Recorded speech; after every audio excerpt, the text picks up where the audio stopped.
আসসালামু আলাইকুম ভিউয়ার্স, আজকে আপনাদের জন্য যে রেসিপিটি নিয়ে এসেছি সেটি হচ্ছে স্পেশাল খেজুর গুড়ের পায়েস।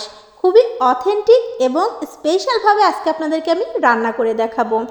প্রথমে আমি একটি সসপ্যানের ভিতরে 1/2 লিটার দুধ ঢেলে নিলাম।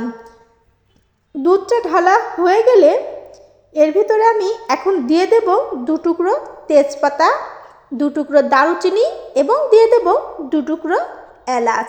দিয়ে আমি দুধটাকে চুলায় বসিয়ে জাল দিতে থাকবো। আর এদিকে আমি 1 মুঠ চিনি গুঁড়া পোলাও চালটা নিয়ে নিয়েছি। এটাকে ভালো করে ধুয়ে পানি ঝরিয়ে নিয়েছি।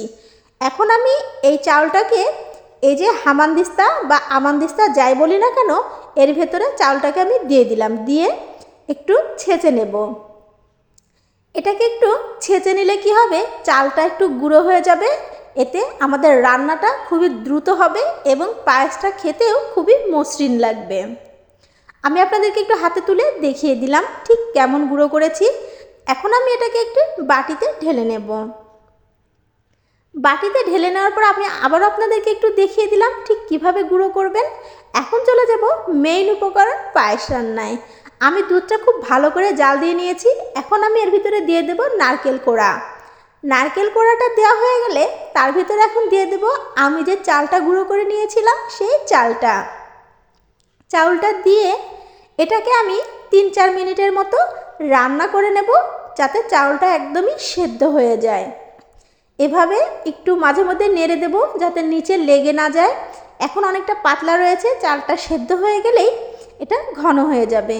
ঠিক 3 মিনিট আমি রান্না করে নিয়েছি। দেখুন অনেকটাই ঘন হয়ে গেছে চালটা। একটু লবণ দিয়ে নেব। এখন আমি চলে যাব এটার মেন যে উপকরণ সেটা এর ভিতরে দিয়ে দেব। আমি খুব ভালো করে নেড়ে নিলাম যাতে নিচে লেগে না যায়। এখন আমি দিয়ে দেব গুড়। আমি এটা পাটালি খেজুর গুড়, এটাকে আমি একটু জাল দিয়ে লিকুইড করে নিয়েছি। জাল দিয়ে লিকুইড করে নিলে কি হবে যে অনেক সময় দুধের ভেতরে পাটালি গুড় সরাসরি দিয়ে দিলে দুধটা কেটে যাওয়ার সম্ভাবনা থাকে।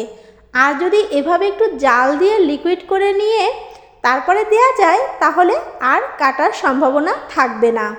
এটাকে আমি ভালো করে গুড়ের সঙ্গে আর চাউলের সঙ্গে ভালো করে মিশিয়ে নিলেই আমার পায়েস একদম রেডি।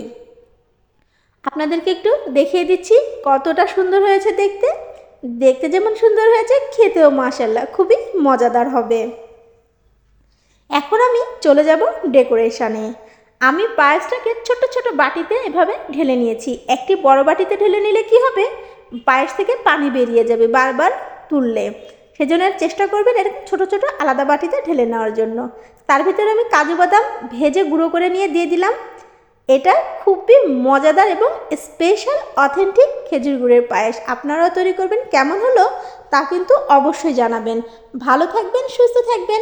দেখা হবে পরবর্তী কোনো ভিডিওতে। আল্লাহ হাফেজ।